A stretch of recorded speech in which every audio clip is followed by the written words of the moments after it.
We want to proclaim you are the Lord of Lords and the King of Kings, the mighty Savior and ruler of everything.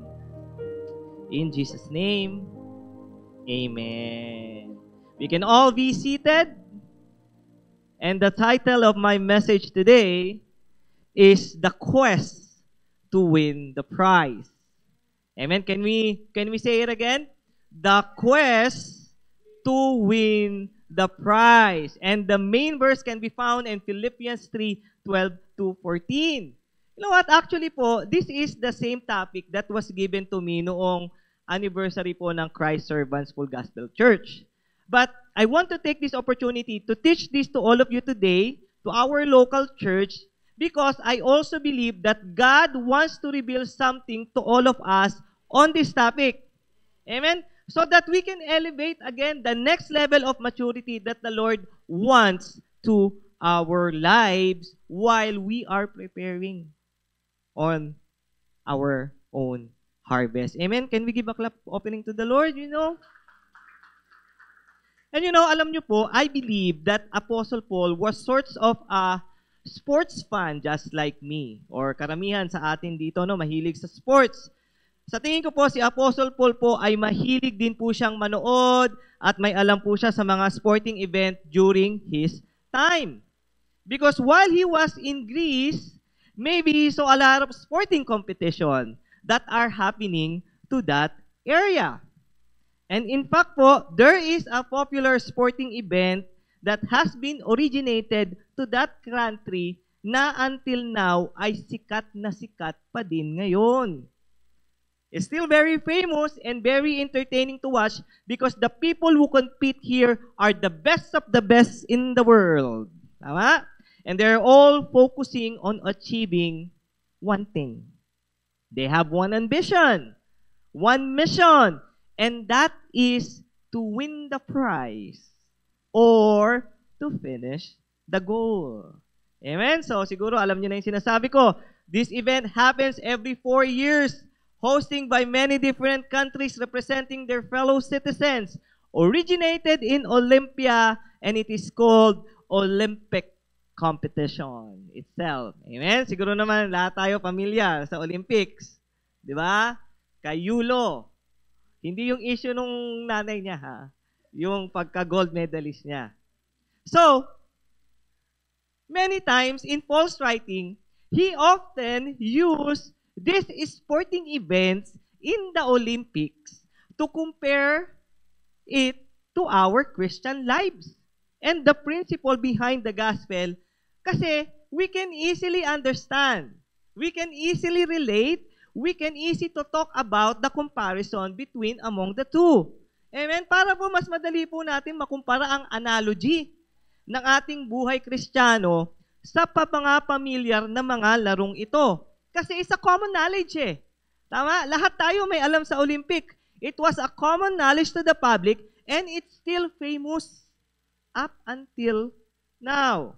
Bigyan ko kayo ng example. For example, Paul employs the analogy of boxing. In 1 Corinthians chapter 9, when he says, I fight, which means I box, or boxing, not as one who beats the air.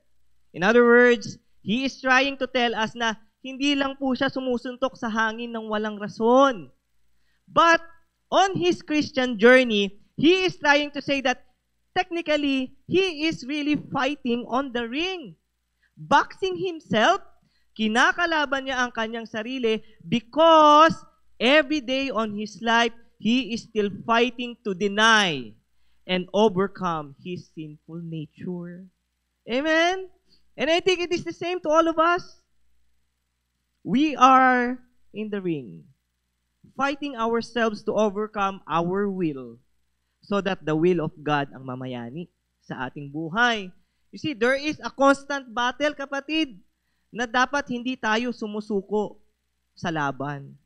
Amen? Nag-guess niyo yung analogy? Ito pa, isang example pa. Next, ito pa. He also incorporates the sports of wrestling.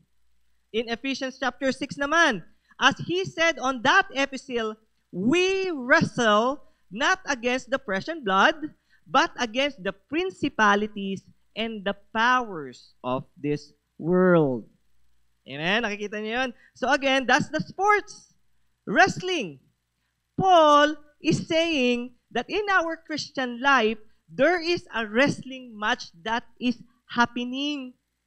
At ito pala ang paalala niya sa atin, that we need to fight.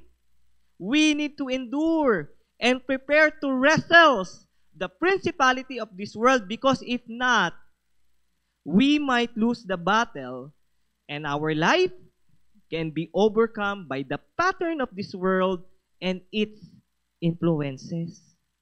Amen? Madami na kasing against sa salita ng Panginoon na nanonormalize na ngayon.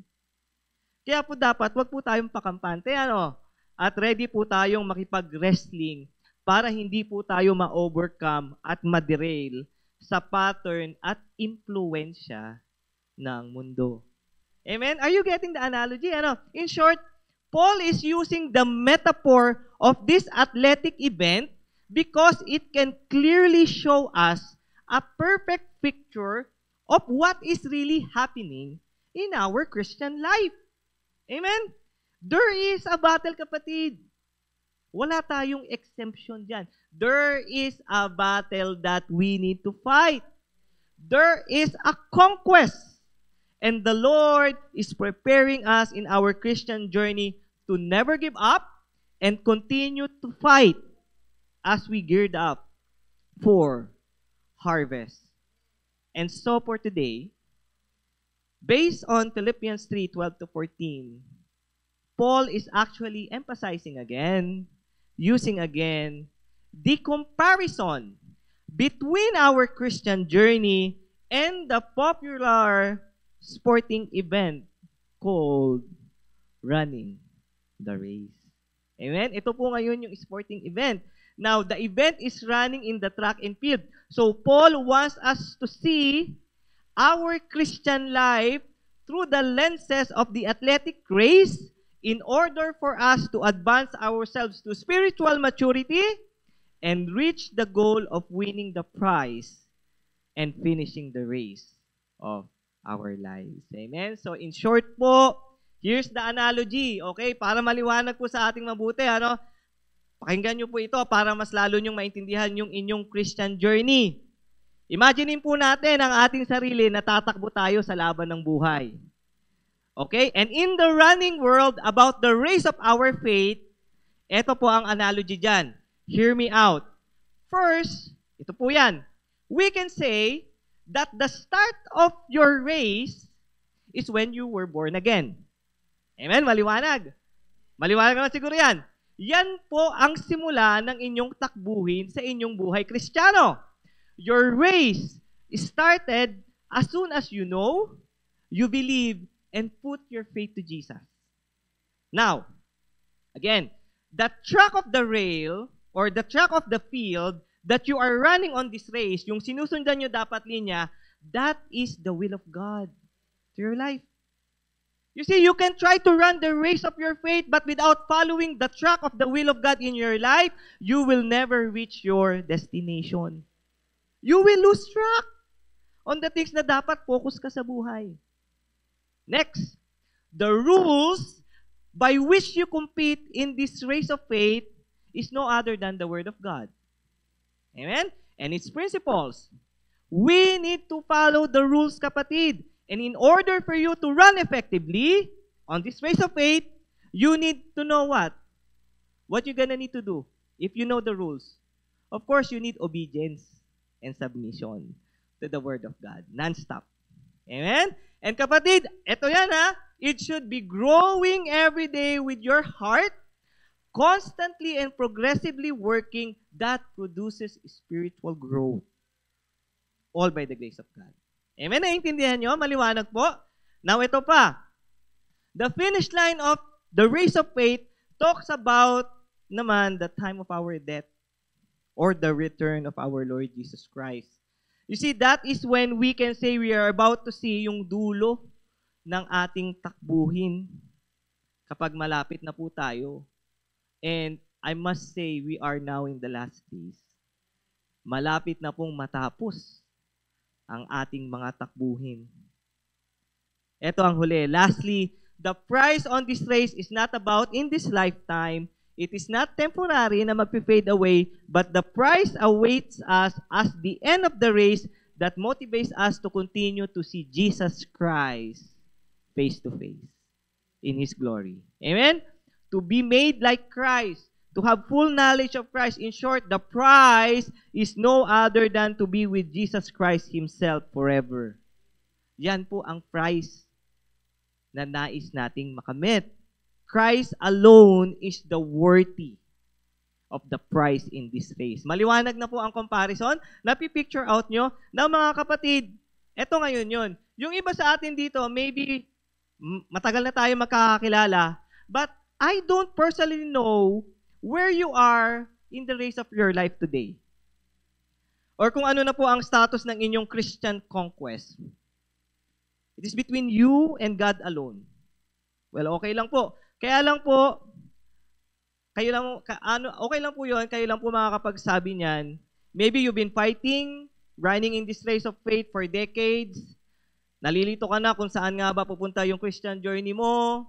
At tingin mo walang nangyayari, hindi ka umuusad, may kulang, tumatakbo ka pero walang energy, hindi mo nararamdaman yung blessing, wala kang enthusiasm na tumakbo, jogging-jogging ka lang, nawawala ka na sa focus. Maybe others hindi pala aware na there is this race of faith. Kaya easy-easy lang or not. May race pala, ganun. Kailangan ko palang tumakbo. Or maybe for some reason you feel like you stopped running the race of your Christian life. But here's one thing mga kapatid. Ito ang mahalaga ngayon. No matter what, where you are in the race of your faith right now, alam mo kapatid, God wants you to wake up. Light up your fire again. Nagkamali ka man noon, huminto ka man ngayon, nakafocus ka sa ibang tumatakbo, nadi-discourage ka, but nangungusap po sa atin ngayon ang Panginoon. Today, God wants you to get back on track. He wants you to continue to run the race. He wants you to pick up the pace, press on toward the goal, and finish the line because He is waiting for you on the other side in His glory. Amen? Palakpakan nga po natin ang Panginoon. And so for today, as we gear up for harvest, I will give you 4 important things, 4 points, 4 essentials that we need to do and to look at so that we can help ourselves to run effectively, finish the conquest, and win the prize based on Philippians 3:12-14. Kasi ito po ang mahalaga eh. Ayaw po kasi ni Bishop na baka ma-disqualify ka sa race ng buhay mo. Amen? And literally, we need to focus the conquest on our Christian life. Amen po ba? Amen? Ready na po ba tayo makinig? Umpisahan na po natin. Now, point number 1. The first thing that you need to know, or the first thing that we need to know, in order for us to finish the conquest and win the race, as we are gearing up for harvest, point number 1 is first, you need to give yourself personal assessment of your spiritual life. Point number 1, give yourself personal assessment of your spiritual life. Ito ang tanong ng Panginoon sa atin, kapatid. Tingin mo, nasan ka na ba sa iyong spiritual life ngayon? Satisfied ka na ba? Satisfied ka pa ba? Or there's still more that you need to learn.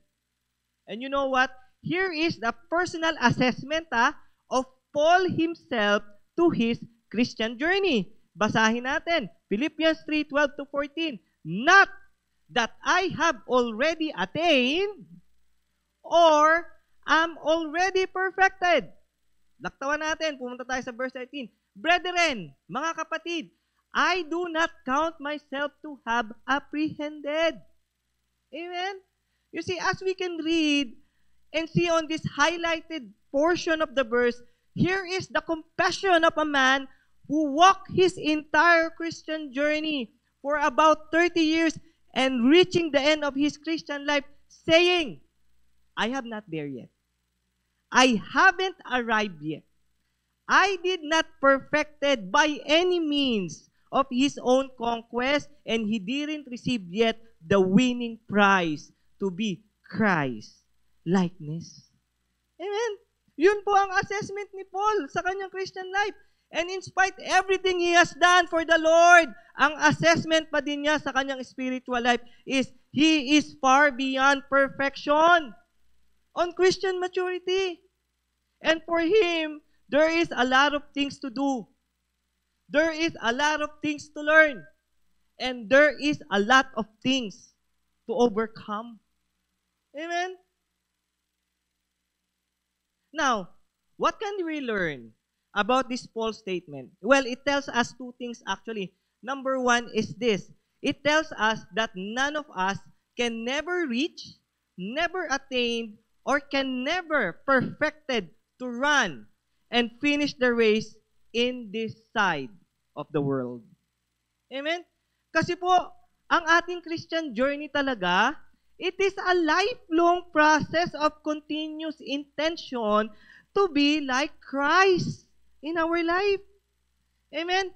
And to that extent that Paul, as being considered as one of the greatest disciples of Christ who ever lived in this world, admitted to himself, he never attained yet, and he never reached the goal of full likeness of Christ. We can clearly see that on the verse. Amen?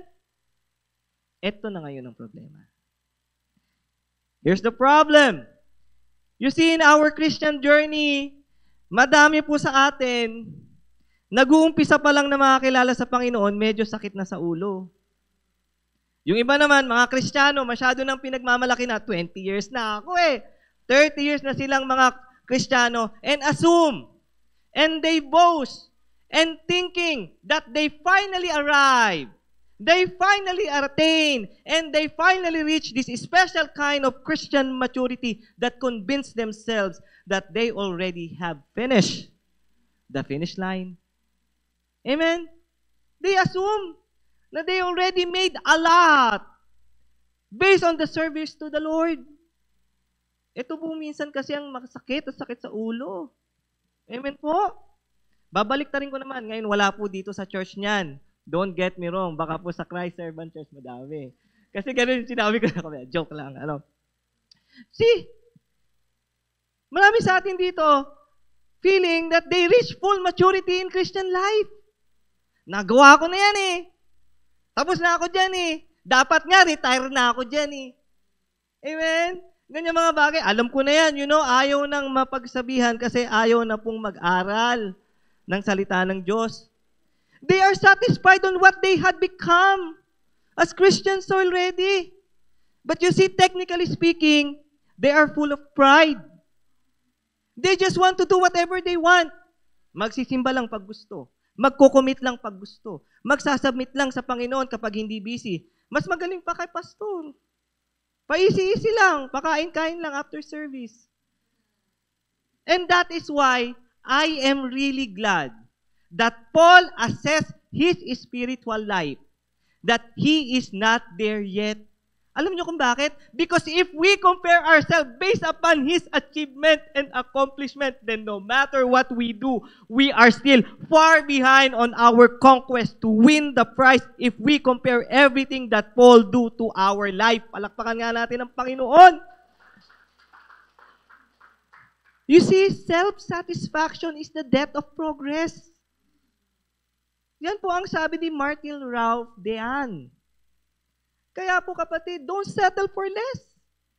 Because God wants you to press forward on your Christian life. There is still a lot of things to do in the ministry. Naalala ko yung sabi ni Isaiah When he went to the third heaven, nakita niya ang Panginoon, presensya niya. Ang sabi ng Panginoon, Isaiah 6 verse 8, sabi ng Panginoon, whom shall I send? Who will come before us? Ano mo sabi ni Isaiah? Here I am, Lord, send me. Amen? Kasi yun ang puso. Hindi po yung tayo na nga yung may talent, ang una pa nating bibitawan yung ministry. I respectfully disagree na magpagamit. No, if you have a chance na magpagamit sa Panginoon, taas kamay.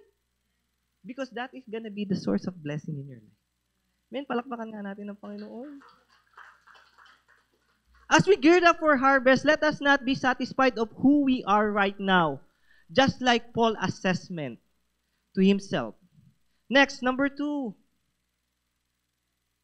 What can we learn about the Paul's assessment to himself? Well, it tells us in the positive note that Paul's assessment of imperfection drives him to move onward and upward. Amen? Because if you think about it, mga kapatid, Paul is assessing himself and trying to say to all of us that despite everything he have done on serving the Lord, he is still not yet satisfied based on what he had accomplished and achieved in his Christian life. Amen? And that is a good thing. Good yan.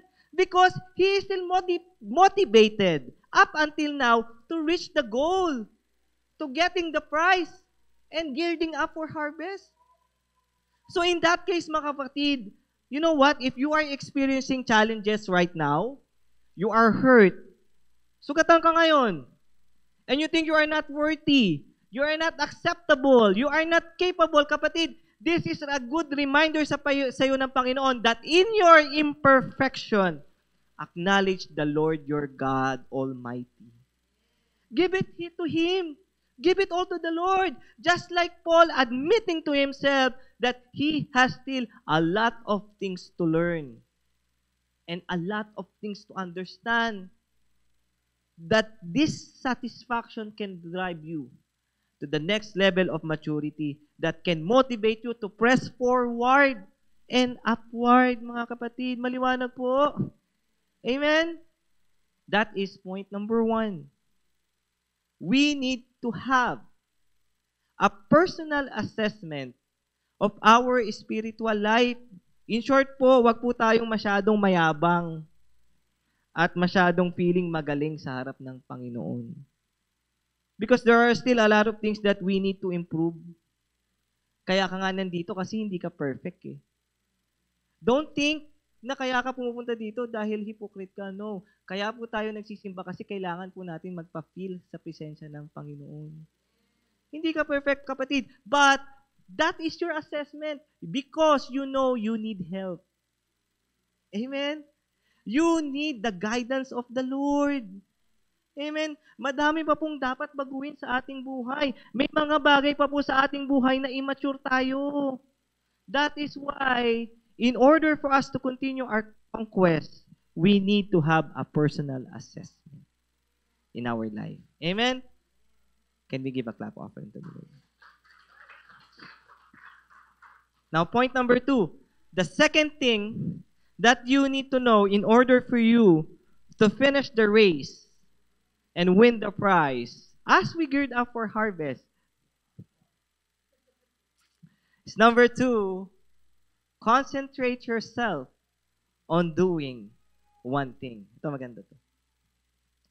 Number 2, concentrate yourself on doing one thing.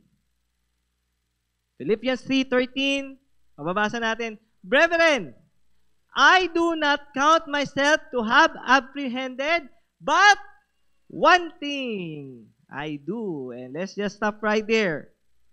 You see, if you take a look on the phrase in this verse and just focus on that word, one thing, you know what?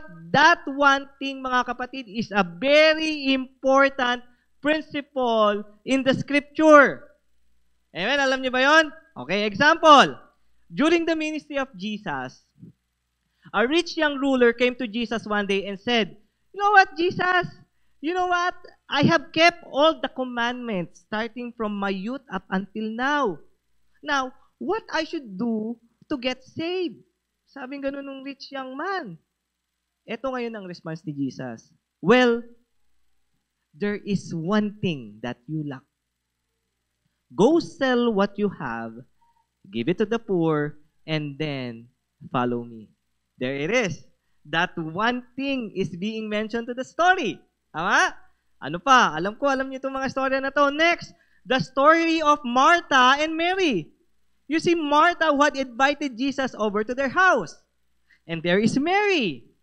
So Martha was cooking, she was busy, she was preoccupied, while on the other hand, Mary is sitting on the floor, just sitting and listening to Jesus. Amen? Naalala niyo yung istorya? And Mary just wanted to be in Jesus' side and His presence. And then, ano nangyari? Martha complains to Jesus about her sister. Amen? And then, this is what Jesus responds to Martha. So, ano sabi niya? Martha, Martha, you are being distracted by many things. But one thing is needed. And Mary has chosen to do that one thing today. Palakpakan nga natin ng Panginoon. Ano pa? Again, there is a blind man that was healed in the temple. It was healed by Jesus. The religious elite came to him and said, the one who healed you, alam mo, is a sinner. Anong response ng blind man? Here is the response of the blind man, no? You see, whether he is a sinner or not, I don't know. But one thing I know.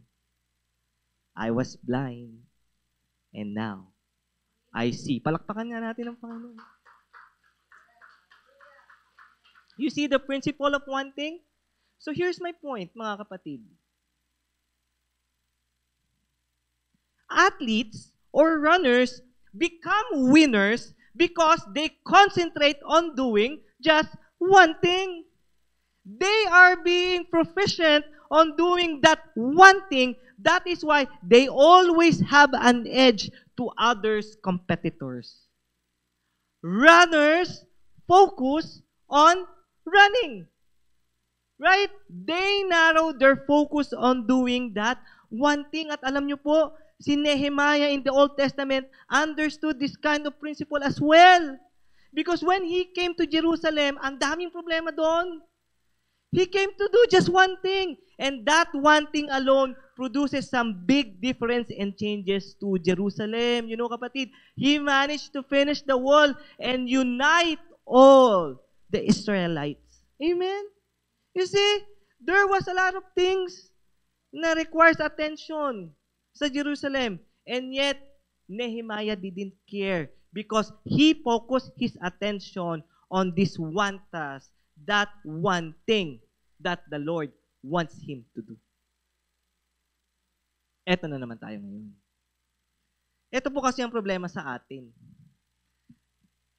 Kaya po ang tao madalas na burn out and nawawala sa ministry.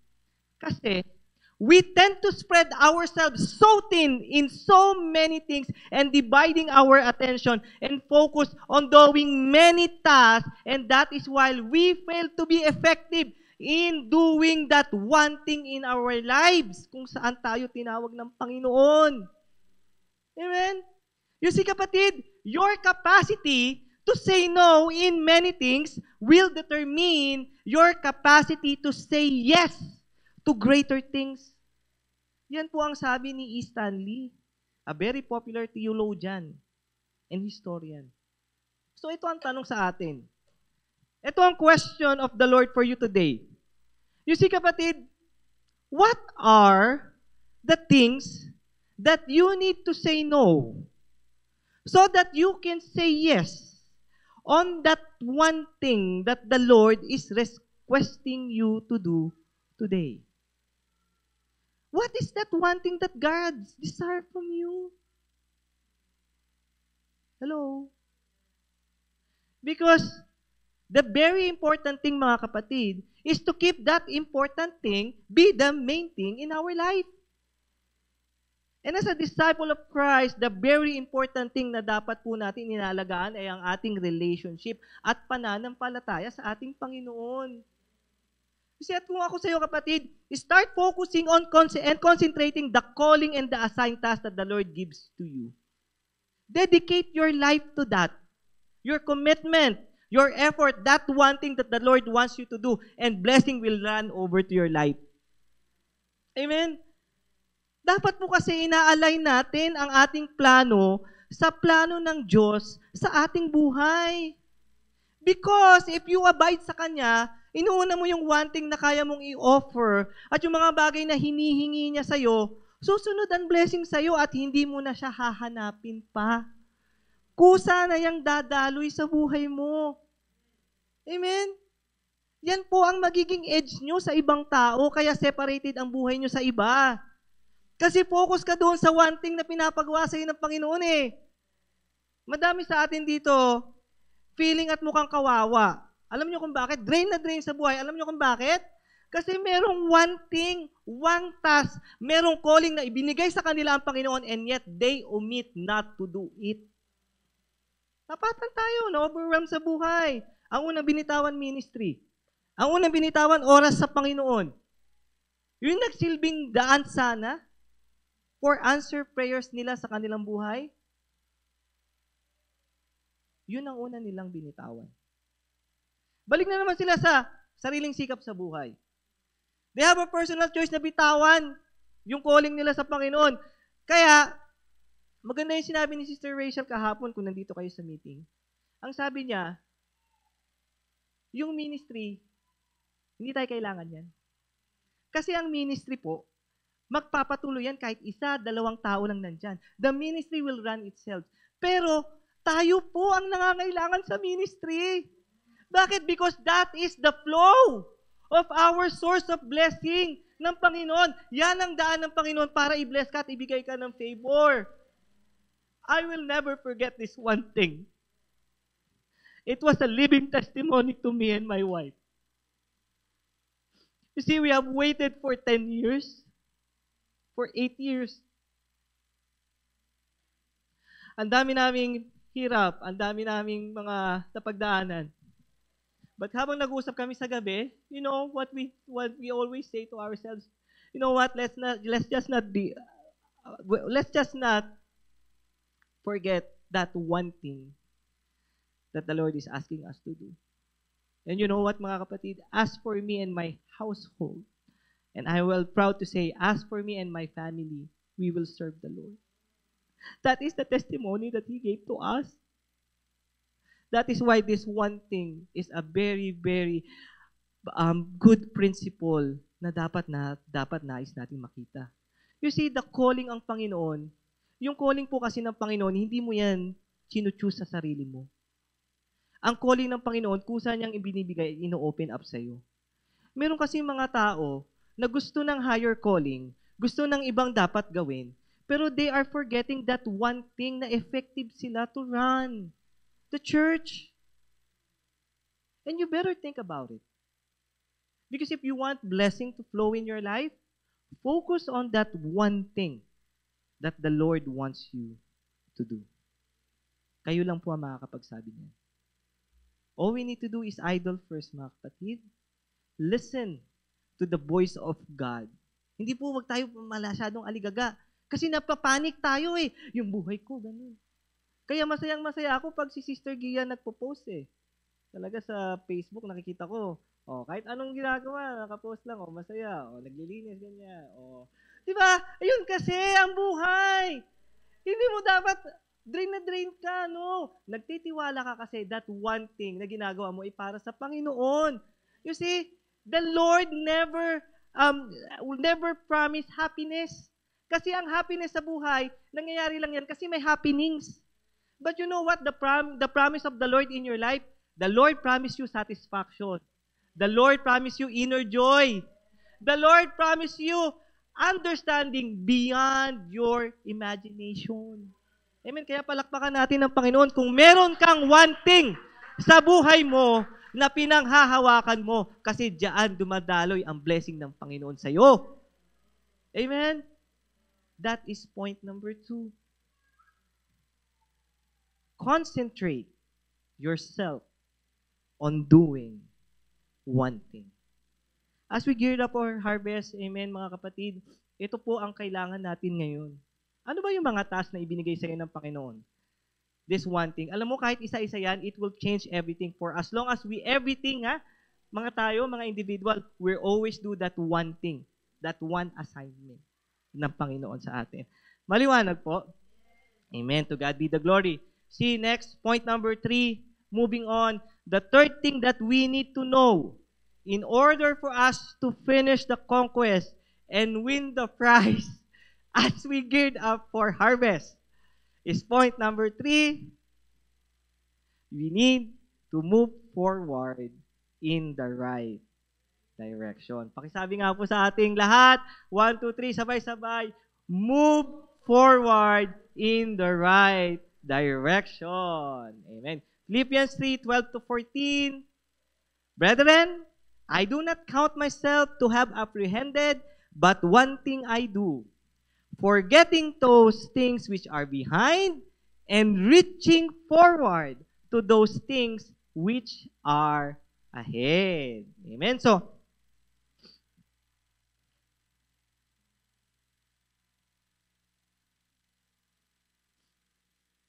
brothers and sisters in the Lord, as we geared up for harvest, it is important to our Christian life to move forward.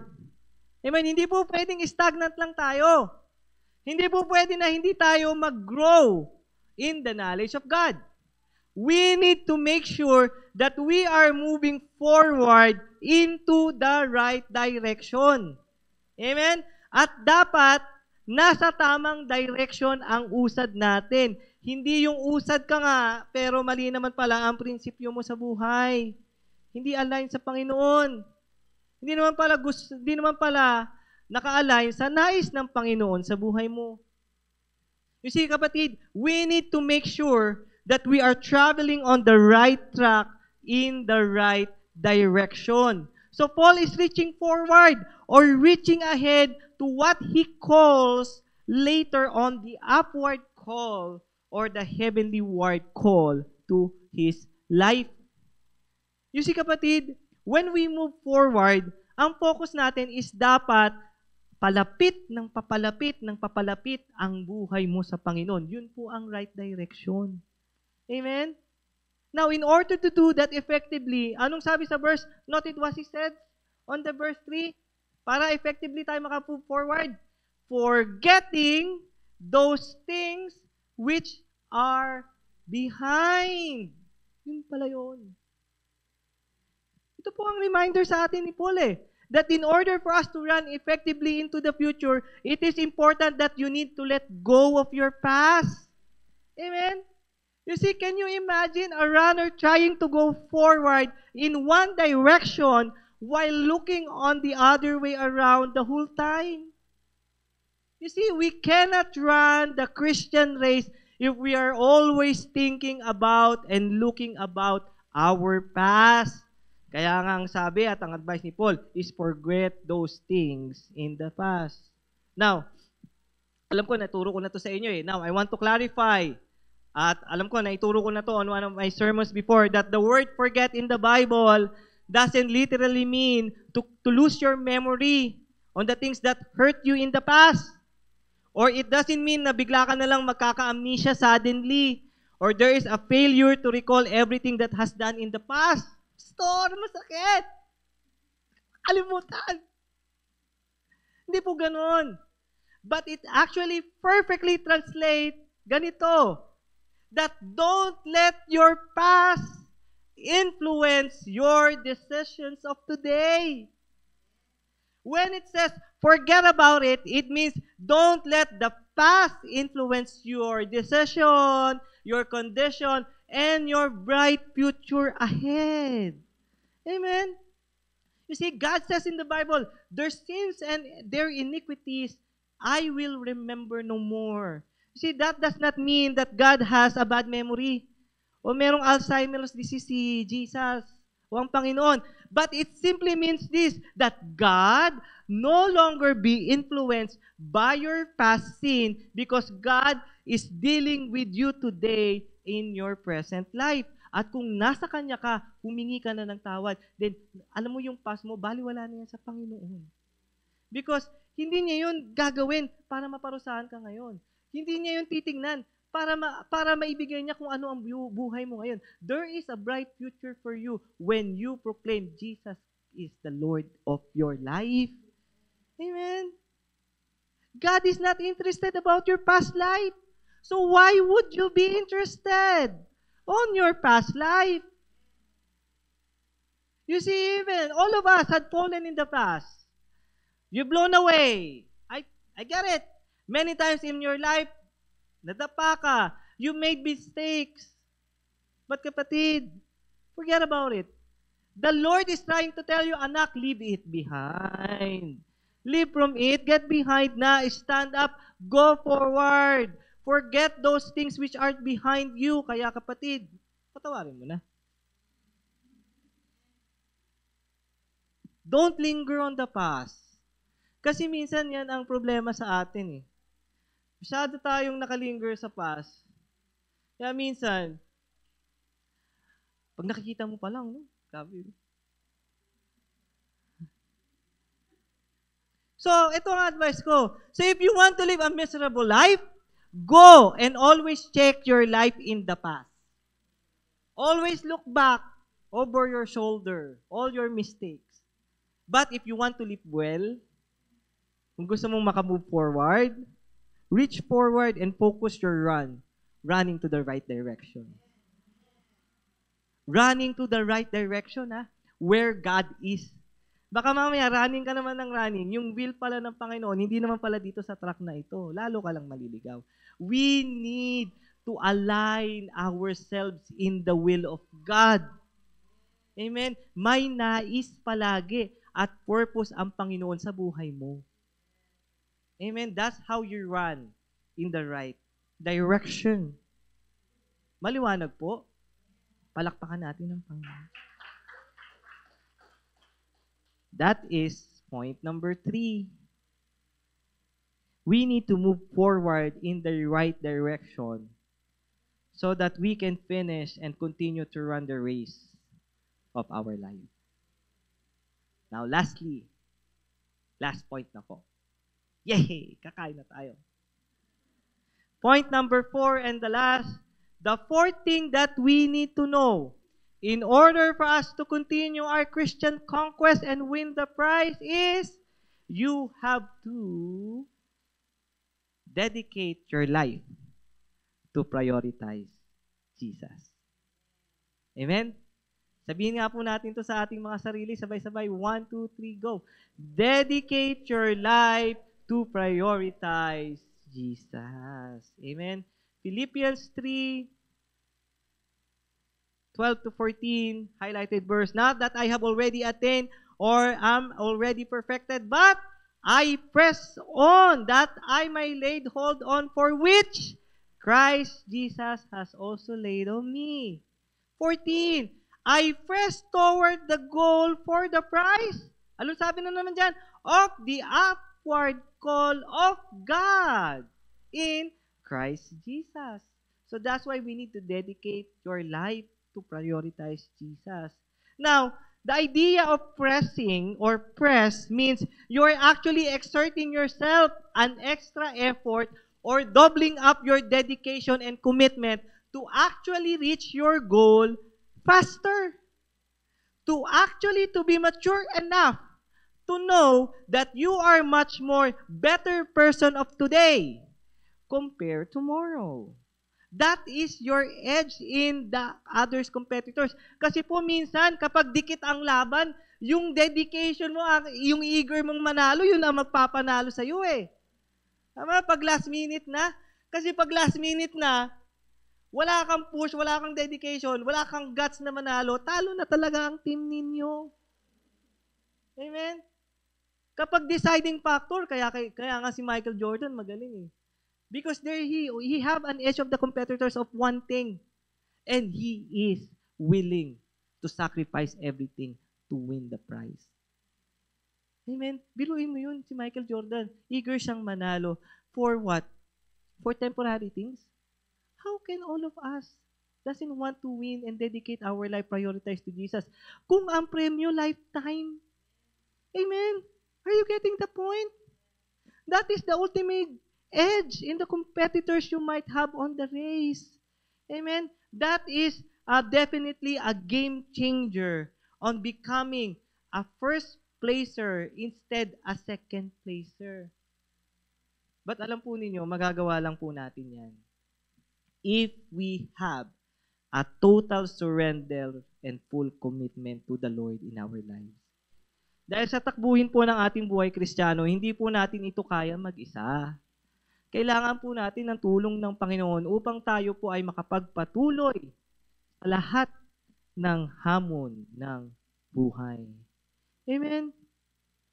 You see, the Lord God wants you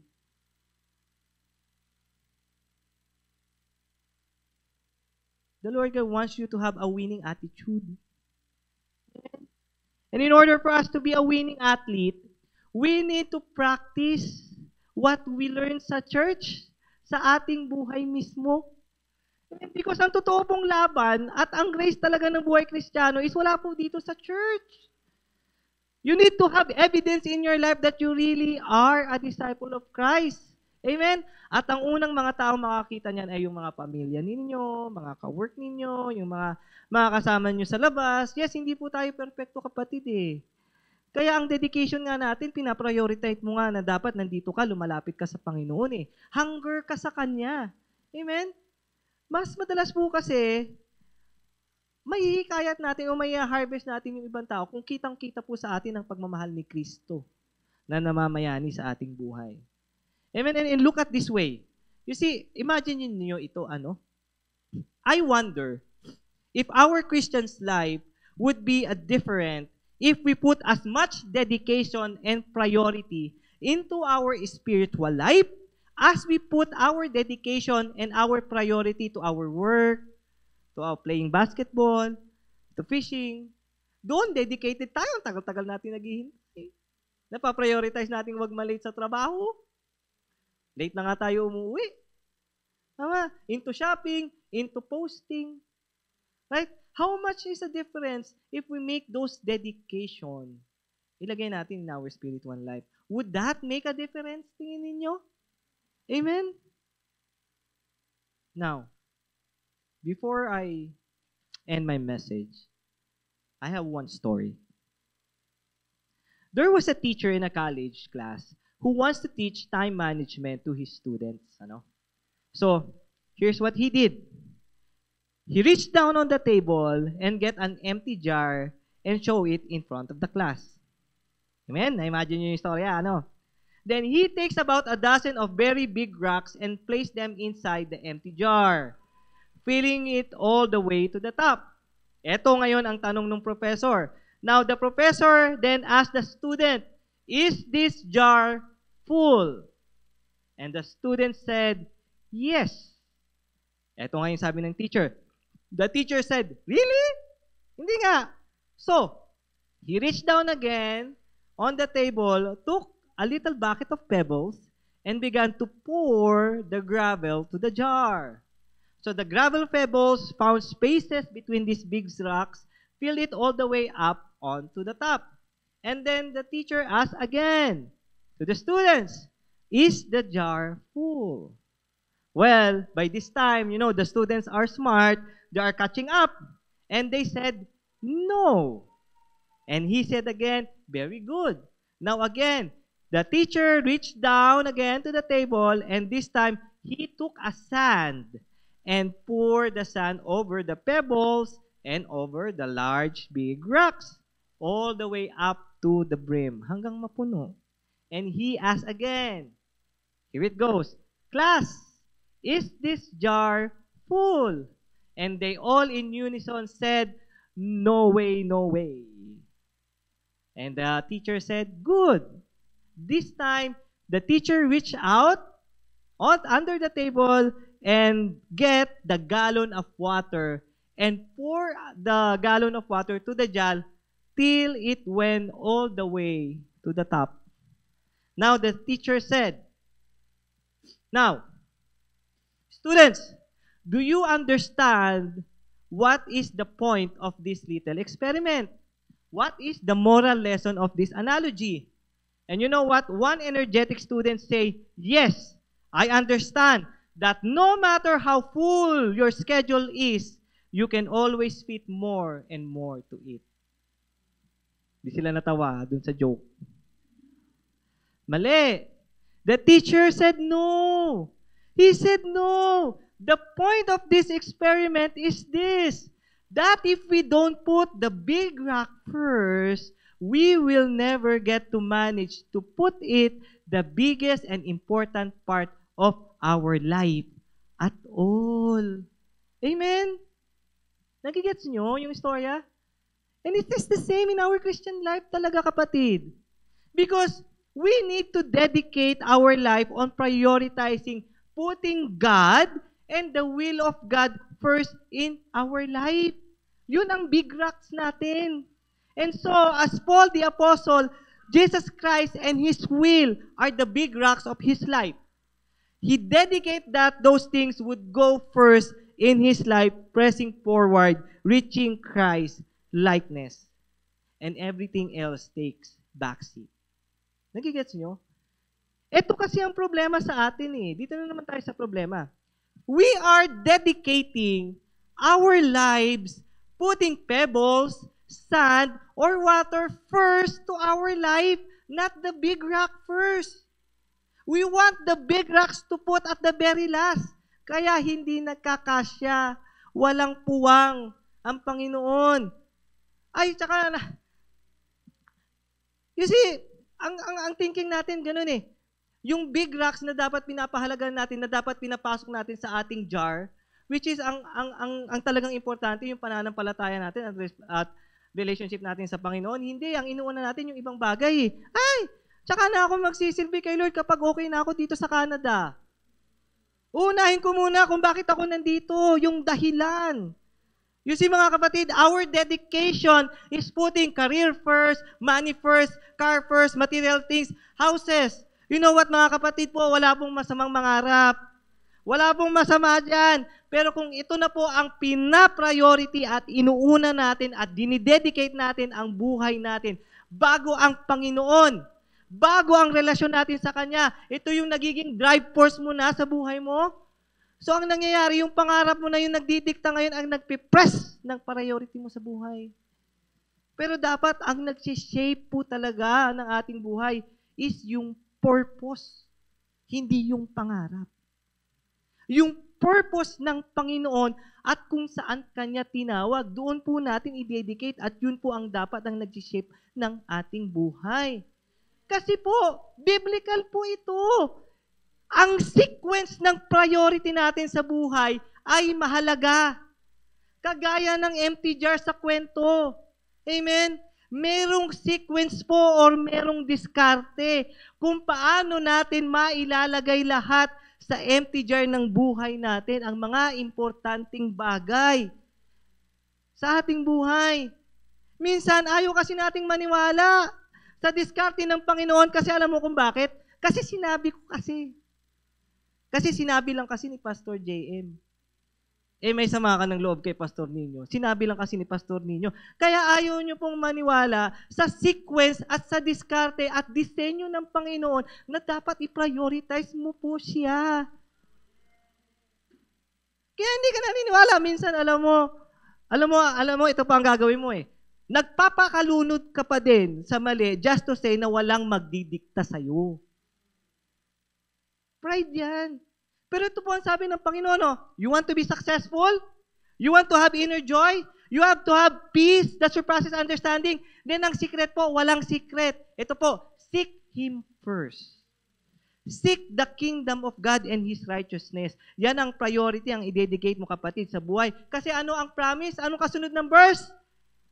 All these things shall be added unto you. Palakpakan natin ng Panginoon.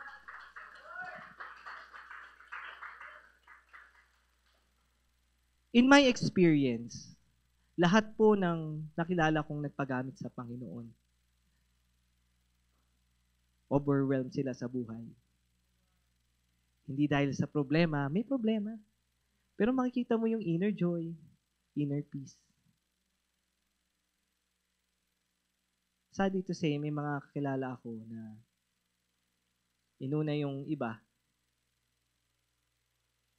Hindi naman sila yumaman. Parehas pa rin. Pero nawala yung inner joy, inner peace. And kayo mamili. What choice do you want in your life? If you want to dedicate and prioritize Jesus to your life,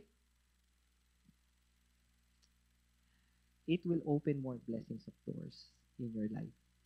Hindi ka man diretsang yayaman, pero there are more that you can have in the presence of God when you prioritize Him to His life. Amen? Because kaya nga Christian journey. Because it's all about Jesus. Hindi po kasi natin madadaya ang sequence or ang design ng Panginoon upang pagpalain po tayo at makarating tayo sa destinasyon ng nais marating ng Panginoon sa ating buhay. Our Christian journey, our conquest, our race of faith, we need to have dedication. Minsan, akala natin, ito ang mahirap interpretation. Wala po sa principle sa Bible na you need to forgive yourself, ha? Only God can forgive. Amen? Minsan kasi yan yung ayan yung ginagamit ng kaaway para hindi tayo makamove on. Hindi ka nakapagsimba 3 months. Tapos babalik ka. Meron kang condemnation sa puso mo. Bakit? Kasi feeling mo, pinag-usapan ka. Feeling mo, ang dami mong na-miss. You see, meron kang ginagamit yan ng kaaway para lalo kang mapalayo sa Panginoon. Pero in fact, wala naman talagang nagbago. You are just condemning yourself at ginagamit niya ng kaaway para madikta yung isip mo. But you cannot forgive yourself. But you just want to move on eh. Pero there is no salvation to that. All you need to do is ask forgiveness because you feel this way. And what is the Lord is offering you? He is offering you a new start. Sir, pasensya na po. Hindi na po ako ganito. Meron lang po akong ganito. Okay lang yan. Move forward na tayo. Eh kung ganun ang attitude natin, di ba? Napakaginhawa. Sometimes feeling lang talaga ng ibang tao may nagbago. Pero actually, sila mismo, meron kasi silang tinatagong kasalanan. At nahihirapan sila na makakit over kasi ayaw nila na ma-expose sila ng Panginoon.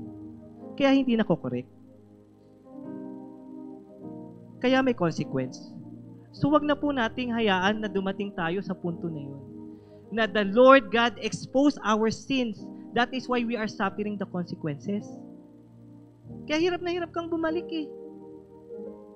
Kasi you're focused about moving on lang. There is no salvation. We need salvation. And the grace of God is what? Sufficient enough para patawarin ka and for you to have a new life. Nagkamali ka, bangon. Your Christian life is not yet over. Kapatid, how can we gear up for harvest kung tayo mismo nakafocus lang pala sa ating sarili? Amen? Nagigets niyo yun? Kulang ka na sa press forward. Kulang ka na sa motivation, sa focus, and sa desire. Kaya ito ang question sa iyo ng Panginoon. The Lord God is reminding you and telling you right now, are you still pressing or pushing forward yourself? Continuing your journey towards the finish line? Or are we still making effort and being dedicated to win the prize? Kasi Bishop, baliwala po na magsi-celebrate tayo ng 10 years, kakain tayo ng lechon, nasa ng apple. We will give thanksgiving to the Lord. And yet, wala na pala tayong interest to run and dedicate ourselves to Jesus. Maliwanag po. We need to be reminded about these things, kapatid. Para hindi tayo ma-disqualify. And so that we cannot derail ourselves focusing our life to Jesus. Palakpakan nga po natin ang Panginoon. And again, I hope you learned something new today. Here are the 4 important things that can help us to continue our conquest, to win the prize as we geared up for harvest. You need to have personal assessment of your spiritual life first. Yes, mo ang sarili mo. But I'm telling you right now, there is no satisfaction na akala mo mature ka na. There is always a growth in your life. Kailangan nating mag-grow, mag-mature palagi. It is a lifelong process of continuous intention to be mature. Yan dapat ang assessment natin. Next, we need to concentrate ourselves on doing one thing. What is the assigned task that the Lord is giving you? Focus that one thing. Never give up on it. Because that is gonna be the source of blessing in your life. Di mo man yan maramdaman ngayon, focus ka lang. Because you will reap what you sow. Yun pala. Next, move forward in the right direction. You see, dapat ang direksyon natin, ang tamang direksyon, sinusundan natin yung track ng will of God to our life. Hindi lang tayo basta umuusad. There is a right direction. At i-align natin sa Panginoon yung gusto niya, yung purpose niya, i-align natin yung buhay natin doon. So that's why, para hindi tayo ma-lose-track. That is the right direction. Papalapit na papalapit ka dapat kung nasaan ang Panginoon.